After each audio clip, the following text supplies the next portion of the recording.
Halo semuanya, selamat datang di channel 100 Alur Cerita. Pada kesempatan kali ini, kita akan membahas Machine Guard part terbaru atau part 6 ya guys ya. Dan buat yang belum nonton part sebelumnya, silahkan cek di playlist yang telah saya buat. Sebelum mulai, silahkan jauhi keramaian, gunakan headset, ketatan celana dalam simetriskan kedudukan. Jangan pernah semangat dan berusaha agar menjadi kebanggaan keluarga. Dan tanpa basa-basi, mari kita langsung gaskan pada alur cerita Machine Guard. Cerita dimulai dengan Yuwon yang sedang menginterogasi musuhnya dengan cara yang mengerikan. Yuwon di sana menatap tajam dan ia mengatakan bahwa dirinya sudah menghipnotis orang tersebut, jadi orang itu pasti akan menuruti perkataannya. Yuwon di sana menatap dengan mengerikan dan ia bertanya tentang siapa nama orang itu sebenarnya. Ia pun langsung menjawab bahwa dirinya adalah Lee Baek dan dirinya adalah salah satu elder dari sekte Blade God. Yuwon pun di sana langsung mencari banyak informasi dari orang tersebut, walaupun informasi dari Lee Baek terkadang terbatas akibat dia terus melindungi identitas dari seseorang. Terlihat saat ini Lee Baek terus menjelaskan banyak informasi pada Yuwon karena ia terkena hipnotis yang cukup ampuh. Yuwon yang melihat hal itu langsung tersenyum karena sekarang dirinya senang dengan keadaan yang terjadi. Di tempat lain sendiri saat ini terlihat ada seseorang yang sedang membawa sesuatu. Orang itu di sana mengeluarkan sebuah cacing yang menggeliat sambil mengeluarkan suara mengerikan, dan dengan cepat ia pun langsung menghancurkan cacing tersebut. Di sana ia langsung tersenyum senang dan ia berkata bahwa Yuwon yang sekarang sedang mencari informasi dari anak buahnya telah melakukan kesalahan besar. Lee Baek pun saat ini terlihat mengeluarkan banyak air liur dari dalam mulutnya dan ia mencoba untuk melawan hipnotis dari Yuwon. Yuwon yang melihat hal itu langsung mulai sedikit panik karena sekarang terlihat jika keadaan orang itu menjadi semakin buruk dari waktu ke waktu. Yuwon pun sekarang terlihat terkejut ketika ia melihat sesuatu. Terlihat saat ini wajah Lee Baek membengkak dan dengan wajah anehnya itu Lee Baek berkata bahwa Yuwon tak akan bisa mendapatkan informasi apapun dari dirinya. Namun tiba-tiba Lee Baek pun langsung kaget karena di sana Yuwon mengeluarkan cahaya di tangannya yang diarahkan pada kepala miliknya. Yuwon di sana meminta Nana untuk memvisualisasikan apa yang ada di kepala Lee Baek pada saat ini, dan terlihat di kepala Lee Baek sekarang ada sebuah serangga yang masuk ke dalam otaknya. Yuwon langsung berpikir keras dengan keadaan yang terjadi sekarang, sedangkan Lee Baek malah tersenyum dan ia berkata jika sekarang Yuwon tak akan bisa mendapatkan informasi apapun dari dirinya. Tapi tiba-tiba di sana Yuwon mengeluarkan energi listrik yang besar sehingga membuat Lee Baek berteriak dengan sangat kencang. Terlihat saat ini Lee Baek pun menjadi korban pakon yang keberapa kali oleh Yuwon, dan di sana serangga dalam otaknya telah berhenti karena diberi kejutan listrik oleh Nano. Yuwon pun di sana berkata bahwa sekarang ia akan mengeluarkan serangga yang ada dengan bantuan Nano. Sedangkan di luar tempat Yuwon sendiri sekarang ada Heavenly Doctor atau Negam yang sedang berlari. Negam di sana sedikit panik karena sekarang ia tak bisa menemukan buku kitab yang sedang ia cari. Negam di sana merasa pasrah karena sekarang keadaannya menjadi sangat buruk. Lalu tiba-tiba di sana pun muncul seseorang yang datang ke arah mereka, dan dua yang merasakan kedatangan dari orang itu langsung terkejut, dan bahkan Baekgi dan Hyobong pun langsung bersiap karena ia tahu jika sekarang yang datang adalah orang yang kuat. Terlihat mereka semua langsung bersiap untuk membentuk formasi agar bisa melindungi Heavenly Doctor. Tapi Danwo pun sekarang kaget dengan siapa orang yang datang. Karena ternyata yang saat ini datang adalah Inmoha yang sudah bersimbah darah karena telah selesai melakukan pertarungan. Dan Wa di sana langsung mengkhawatirkan keadaan dari Inmoha, sedangkan Inmoha sendiri sekarang baik-baik saja dan ia juga telah mengalahkan orang yang sebelumnya ia kejar. Dan Wa di sana tersenyum, ia berkata bahwa Inmoha sangatlah kuat karena bisa mengalahkan salah satu dari Strong Nine. Ketika Nega melihat itu, ia pun langsung sedikit ketakutan karena ternyata Inmoha ini memotong tangan dan kaki milik musuhnya dengan sangat brutal. Saat Danhua akan memberi ucapan selamat, terlihat di belakangnya sekarang ada sebuah ledakan yang cukup besar. Semua yang ada di sana pun langsung kaget dan melihat ke arah ledakan tersebut. Baekgi dan Hyobong di sana panik dan sambil berlari mereka berkata bahwa ledakan itu berasal dari tempat Yuwon berada pada saat ini. Sedangkan sebelum ledakan itu terjadi, terlihat saat ini Yuwon sedang berusaha mengeluarkan cacingnya. Terlihat mata Lee Baek pun langsung melotot dengan sangat kencang dan terlihat matanya langsung keluar karena Yuwon ingin mengeluarkan cacing yang ada dalam otaknya. Pada akhirnya cacing yang berada di kepala Lee Baek pun dilemparkan ke atas dengan kekuatan telekinesis milik Yuwon. Cacing itu pun bergerak dengan cepat dan langsung menciptakan sebuah cahaya yang sangat terang. Pada akhirnya cacing itu meledak dan menciptakan api yang cukup besar. Lee Baek langsung ketakutan dan ia bertanya tentang bagaimana caranya Yuwon bisa melakukan hal tersebut. Yuwon pun langsung mendekat ke arah kepala dan dia berkata bahwa sekarang dirinya akan mulai menghipnotis kembali untuk mendapatkan informasi. Yuwon langsung menjentikan jarinya, sedangkan Danhua yang panik di sana datang sambil berteriak memanggil Yuwon yang merupakan tuannya. Tapi sesampainya di sana ia pun langsung terkejut karena ternyata saat ini Yuan tak kenapa-napa dan ia sedang menghipnotis Lee Baek dengan santai.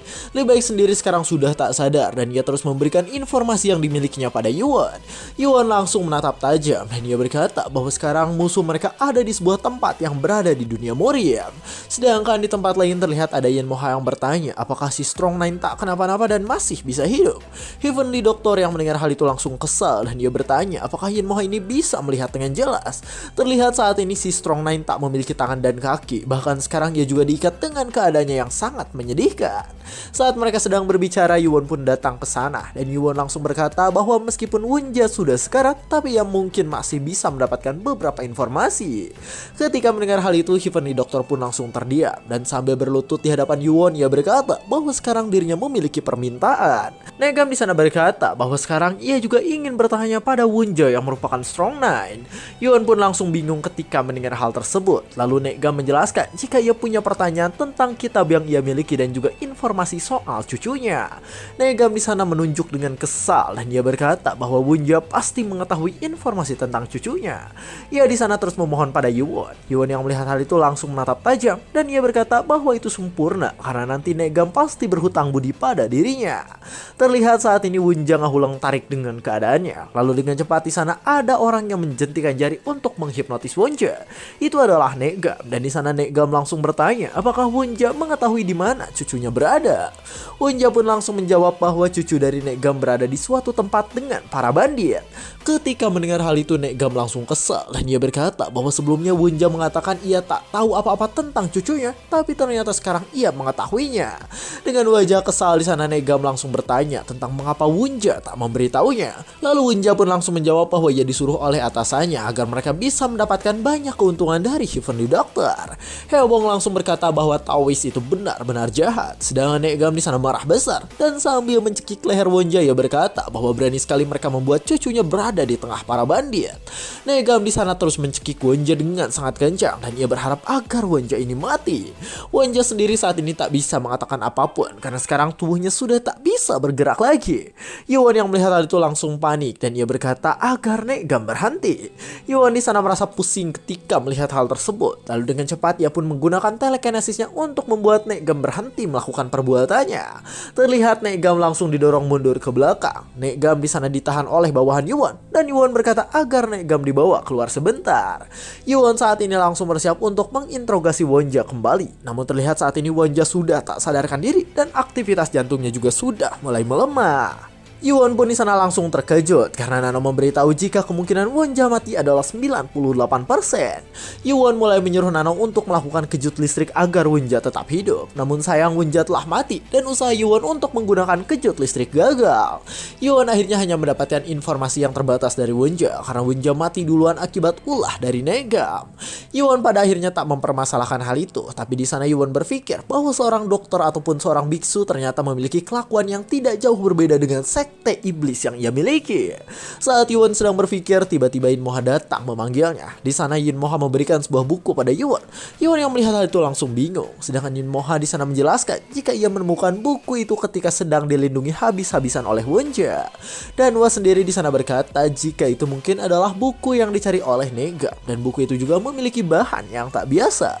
Yuan langsung menyuruh Nano untuk menganalisa buku tersebut. Namun sekarang Yuan langsung terkejut karena Nano memberitahu jika programnya tak bisa dilanjutkan karena ada pembatasan. Yuan di sana sedikit bingung dengan hal tersebut. Sedangkan Nano di sana menjelaskan jika tulisan dalam buku itu adalah tulisan dari bahasa Cina yang sudah disederhanakan. Yuan di sana bertanya tentang bagaimana buku itu bisa dibuat. Namun Nano tak bisa menjawabnya karena sistem melarangnya. Pada akhirnya Nano hanya memberitahu isi dari buku yang sudah sobek itu, yang dimana buku itu adalah catatan dari seseorang yang gagal ketika melawan Chunma. Yuan pun langsung berpikir bahwa mungkin orang yang menulis itu adalah orang yang ingin mengejar Chunma karena sisa bukunya sudah terbakar. Di sana Yuan pun menyuruh Danwa untuk mengembalikannya pada Heavenly Doctor dan di sana ia pun langsung bersiap pergi untuk melanjutkan perjalanannya pada saat ini. Yuwon bersama dengan yang lainnya pun langsung pergi dari tempat yang sudah bersimpah darah tersebut. Negam yang berada di sana langsung berkata bahwa tadi ia meminta maaf karena akibat tindakannya si Wonja menjadi mati. Yuwon pun langsung menjawab agar Negam santai saja. Lalu tiba-tiba Negam di sana mengepalkan tangannya dan ia berkata bahwa dirinya punya permintaan lancang, yaitu ingin cucunya diselamatkan. Yuwon yang mendengar hal itu langsung berkata bahwa itu mungkin akan sedikit sulit, dan Hwa dan Yinmoha pun langsung setuju karena mereka tahu jika mereka terlalu lama di sana mungkin akan menjadi bahaya. Yuwon dan kawanannya pun langsung meninggalkan Negam, tapi tiba-tiba Negam langsung bergerak cepat. Ia bergerak ke arah Yuwon dan di sana ia langsung bersujud di hadapannya. Sambil bersujud di sana Negam yang merupakan Heavenly Doctor langsung berkata bahwa jika Yuwon menyelamatkan cucunya, maka ia akan menjadi dokter pribadi bagi Yuwon seumur hidupnya.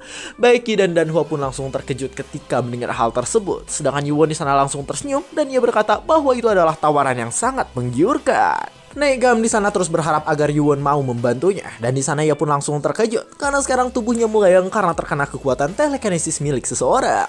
Terlihat itu adalah ulah Yuwon, dan Yuwon berkata agar Negam ini memegang kata-katanya barusan.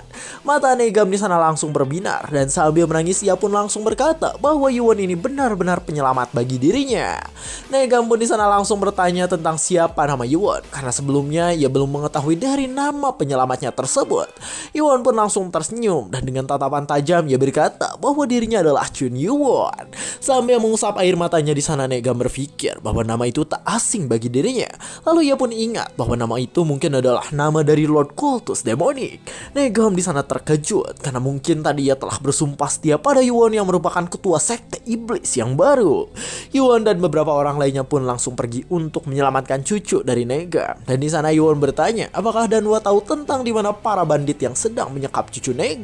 Yuwon langsung menatap tajam karena ia berpikir jika Danhwa tak tahu maka dirinya harus mengecek ke semua tempat para bandit berada. Tapi Danhwa pun di sana langsung memberitahu agar Yuwon tak khawatir. Danhwa di sana berkata bahwa dirinya punya seorang kenalan yang pasti bisa mengetahui keberadaan dari cucu Negam. Sedangkan di tempat lain sendiri sekarang ada beberapa orang yang bergerak cepat. Terlihat orang-orang itu adalah pasukan dari aliansi Murim, dan ketika sampai di suatu tempat ketuanya langsung kaget. Ia menghentikan langkah kakinya dan dengan tatapan tajam ia berkata bahwa dirinya mencium bau darah dari tempatnya sekarang. Ketika sampai di tempat yang bau darah ia pun langsung terkejut bukan main karena di sana terlihat ada banyak bekas peperangan yang sangat hebat. Tiba-tiba di sana anak buahnya pun datang dan ia memberitahu sesuatu pada ketuanya. Ia berkata bahwa tanah di sana aneh karena ada beberapa yang seperti baru saja digali. Karena penasaran ketuanya pun menyuruh mereka untuk menggali tanah tersebut. Mereka pun menggali tanah itu dan ketika melihat apa yang ada di hadapannya mereka pun langsung merinding bukan main. Terlihat yang ada di sana adalah tangan dan kaki milik Wonja. Ketuanya pun langsung berkata agar sekarang mereka memeriksa semua tempat tersebut. Di sana ketuanya berpikir bahwa Wonja yang merupakan salah satu Strong Nine bisa dikalahkan dengan sangat menyedihkan. Terlihat di sana pun ada sebuah tanda dan ketika melihat hal itu bawahannya pun langsung melihat ke arah tanda tersebut. Ternyata di tengah tanda yang diberikan oleh Wonja di sana ada sesuatu yang disembunyikan, yang dimana benda yang disembunyikan itu adalah sebuah buku. Ketuanya pun langsung membuka buku tersebut karena merasa penasaran, tapi tiba-tiba ia malah menyeringai ketika melihat isi buku itu. Terlihat buku tersebut menjelaskan tentang sebuah teknik yang bisa membuat manusia melampaui batasan tubuhnya. Dijelaskan bahwa di dunia Murim saat ini terdapat pasukan Murim atau kebaikan yang menguasai daerah selatan, pasukan kejahatan yang menguasai daerah utara, dan juga kultus demonik yang menguasai area selatan di tempat tersebut. Selama berabad-abad Jianghu atau dunia Murim saat ini terbagi menjadi 3 kekuatan utama tersebut. Dan di tengah-tengah itu ada sebuah kota bernama Mukyong yang menjadi zona netral dalam peta. Terlihat saat ini Yuwon dan yang lainnya pun berada di kota Mukyong. Hyebong yang berada di sana langsung menatap tajam dan sambil memperhatikan orang yang ada di sana, Hyebong berkata bahwa orang dengan wajah menyeramkan itu pasti berasal dari faksi kejahatan. Bagi yang mendengar hal itu langsung menyuruh Hyebong diam karena sekarang mereka tak boleh menarik perhatian banyak orang. Namun meski begitu di sana Hyebong terus berbicara dan ia terus mengajak Baek Kim mengobrol. Dan Hwa sendiri di sana langsung memberitahu tempat di mana mereka akan pergi. Ketika sampai mereka semua pun langsung disambut oleh para wanita yang berada di sana. Salah satu wanita di sana berkata bahwa mereka punya wanita cantik, jadi mungkin mereka bisa bermain sebentar. Wanita itu pun langsung mengedipkan matanya. Hyebong yang melihat hal itu langsung memerah dan ia mengadu pada Baek Kim yang panik. Pada akhirnya Baek Kim pun meninggalkan Hyebong sehingga Hyebong merasa rindu pada Moon Gyu dan Go Hwang Chul muncul yang biasa mengobrol dengan dirinya. Dan Hwa sendiri di sana berkata bahwa sekarang mereka sudah sampai, yang dimana tempatnya sekarang bernama House of Osang yang memiliki bangunan cukup besar. Saat Yuan masuk di sana hanya ada rumah bordil dan dia berpikir apakah benar jika di sana bisa mendapatkan informasi. Hyobong sendiri di sana langsung berkata bahwa di sana terlalu banyak opai sehingga ia harus selalu mengingat Tuhan agar tak tergoda. Tiba-tiba Hyobong dan Baekgi pun kaget karena ada wanita yang memegang mereka. Hyobong langsung menjadi Siddhartha Gautama, sedangkan Baekgi malah berkeringat dingin karena panik dengan keadaan sekarang. Tapi tiba-tiba di sana Danhwa pun datang ke arah mereka dan dia berkata jika dirinya ingin memesan meja. Rombongan Yuan pun langsung dibawa oleh salah satu pelayannya ke sebuah tempat. Ketika sudah duduk dan masuk, Yuan pun langsung menatap tajam karena di sana semua orang yang ada langsung mengeluarkan aura mengerikan layaknya seorang seniman bela diri kuat. Pelayannya sendiri di sana muncul dan ia bertanya tentang pesanan apa yang mereka inginkan. Dan Hwa pun langsung melakukan telepati dan dia langsung menjelaskan tentang apa yang diinginkannya. Ketika sudah mengetahui semuanya di sana, pelayannya pun menyuruh mereka untuk menunggu sebentar. Lalu tak lama kemudian pelayan itu datang lagi dan dia berkata bahwa master di tempat itu ingin bertemu mereka secara langsung. Dan Hwa yang mendengar hal itu langsung sedikit terkejut karena ia tak menyangka jika pemilik tempat tersebut ingin bertemu mereka. Dan Hwa pun mengatakan bahwa sepertinya ada yang tidak beres, namun Yuan tetap akan ke sana karena mereka butuh informasi. Yuan di sana berkata bahwa ia tak merasakan bahaya, jadi mungkin semuanya akan baik-baik saja. Mereka semua pun langsung dibawa ke sebuah tempat di mana master mereka berada.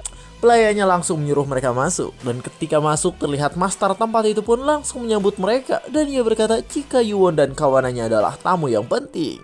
Ia pun langsung mengepalkan tangannya dan ia berkata bahwa dirinya adalah Ma Hou yang merupakan pemilik House of Osang. Danhwa pun langsung memberikan salam balik pada dirinya, tapi di sana Danhwa bingung kenapa ia dibawa ke tempat tersebut. Man Hou pun langsung menjawab jika informasi yang diinginkan Danhwa ini termasuk ke tingkat rumit. Sambil menunjukkan sebuah pisau, ia berkata bahwa tempat itu dibantu berdiri oleh beberapa kelompok. Hyobong yang melihat pisau itu pun langsung sadar bahwa mungkin tempat itu dibantu oleh 18 Yonghwa family. Man Hou pun mengatakan jika itu benar, jadi sekarang ia ingin tahu apakah Yuan ini ingin menghancurkan kelompok tersebut atau tidak. Ia berkata jika kelompok Yuan berniat untuk menyerang kelompok tersebut, maka Yuan akan berada dalam masalah besar. Hyobong pun saat ini terlihat terkejut dengan keadaan yang terjadi. Ia di sana berkata bahwa sekarang semuanya sudah dikepung setidaknya oleh 30 orang. Man Hou pun di sana langsung mengetahui tentang Danhwa yang merupakan anggota dari kultus demonik. Danhwa sendiri di sana langsung terkejut karena ia tak menyangka jika mereka bisa mengetahui dirinya. Tak hanya itu, di sana Man Hou juga mendekat ke arah Yuan dan ia berkata bahwa ia ingin mengetahui tentang siapa itu Yuan yang sangat dihormati oleh mereka semua. Baekgi dan Hyobong pun langsung kesal karena di sana Man Hou ini mengatakan hal tersebut dengan sangat tidak hormat pada Yuan. Di sana pemilik House of Osang itu langsung berpikir bahwa Yuan pasti akan memberikan identitasnya dan hal itu bisa menambah informasi bagi mereka. Yuan pun langsung berkata jika Man Hou adalah pemilik tempat tersebut maka semuanya tak masalah. Man Hou langsung terkejut dan ia sedikit bingung dengan perkataan yang dikatakan oleh Yuan barusan. Yuan pun mengeluarkan kekuatan telekinesis dari tangannya. Terlihat salah satu pelayan yang ada di sana pun langsung terkena sebuah kekuatan telekinesis milik Yuan. Yuan di sana mencekik pelayan itu dengan sangat kencang sehingga si pelayan langsung berteriak dengan cukup kencang. Man Hou yang melihat hal itu langsung kesal dan dia bertanya tentang apa yang Yuan lakukan pada saat ini. Yuan pun di sana langsung berkata bahwa ia tak ingin berbicara pada seorang anak buah. Pelayannya yang kesakitan di sana mengeluarkan aura kesal dan dia bertanya tentang apa yang dilakukan oleh Yuan pada saat ini. Yuan pun meningkatkan cekikannya dan dengan tatapan dingin ia bertanya tentang mengapa pemilik tempat tersebut menyamar menjadi seorang pelayan. Dan cerita pun bersambung. Pelajaran yang bisa diambil dari cerita kali ini ialah agar kita selalu jujur, karena ketidakjujur tidak boleh dilakukan. Yo, saya 100 alur cerita. Jangan lupa like, comment, subscribe, dan share ke teman-temannya. Terima kasih telah menonton sampai akhir dan sampai jumpa di kesempatan berikutnya.